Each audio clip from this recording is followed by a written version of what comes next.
কিডনিতে টিউমার হয়েছে, অপারেশন পেট কেটে করব না ল্যাপারোস্কোপি করে করব? এই প্রশ্ন অনেক রোগী আমাকে করেন যখনই ওনারা টিউমার নিয়ে আসেন।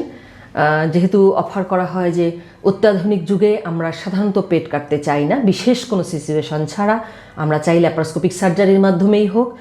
তাই যদিও বহির্বিশ্বে আজকাল রোবোটিক সার্জারিও চলে এসেছে, আমাদের দেশে এখন পর্যন্ত রোবোটিক সার্জারি শুরু হয়নি, তবে রোবট চলে এসেছে কিছু কিছু জায়গায়।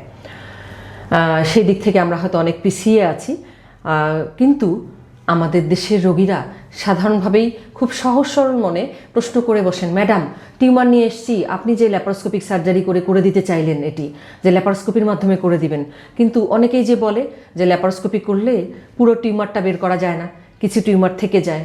আবার কেউ কেউ বলে যে না, ল্যাপারোস্কোপি করলে ভালো হবে না, পেট কেটে করাটাই ভালো হবে, তাহলে পুরো ক্যান্সার বের করা যাবে। আসলেই কি সত্যি নাকি কোনটা আমরা তো বুঝতে পারি না। এরকম দ্বিধাদ্বন্দ্ব বলেন, প্রশ্ন বলেন, অনেকের মনেই আছে।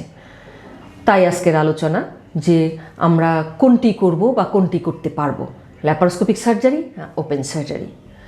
অত্যাধুনিক সার্জারির যুগে আমরা সবসময় প্রেফার করব ল্যাপারোস্কোপিক সার্জারি।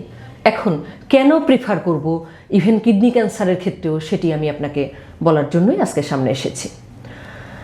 যেটি হলো যে ল্যাপারোস্কোপিক সার্জারির ক্ষেত্রে আমরা জানি সকলে যে এখানে ছোট ছোট ছিদ্রের মাধ্যমে ইনস্ট্রুমেন্ট পোর্ট করি আমরা, এরপর যন্ত্র দিয়ে ঢুকে পেটের ভিতর থেকে জিনিসটাকে কেটে এরপর ওই পোর্টটাকে একটু ইনসিশনটাকে বাড়িয়ে দিয়ে জিনিসটাকে বের করে নিয়ে আসা হয় কিডনির টিউমার বা ক্যান্সার, আইদার পুরোটাই অথবা টিউমার বহনকারী অংশটুকু।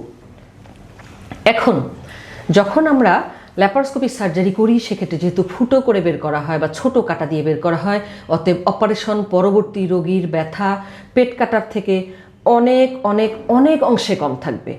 2 নাম্বার হচ্ছে যেহেতু কাটা ছোট, তাই এটি একটি কসমেটিক বেনিফিটও দিবে আপনাকে।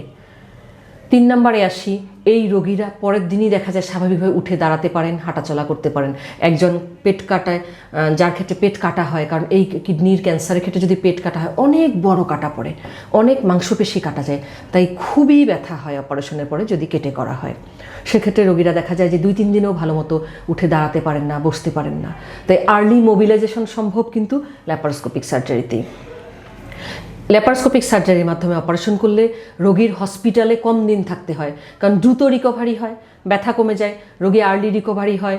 পেটের ভিতরের জিনিসপত্র, অন্য জিনিসপত্র হাত দিয়ে নাড়াচাড়া করলে এগুলো রিকভারি হতে টাইম লাগে, সেই টাইমটাও অনেকখানি কমে যায়, কারণ এখানে আমরা যাকে বলি বাওয়েল বা ইন্টেস্টাইন, এগুলো হ্যান্ডেলিং অনেকখানি কমে যায়। তাই দেখা যায় যে রিকভারি খুব স্মুথ হয়। এর পাশাপাশি আসি যে জিনিসটি নিয়ে আমাদের সন্দেহ, যে আসলেই কি পুরোপুরি বের করা যায় নাকি কাটলেই পুরোপুরি বের করা যায়।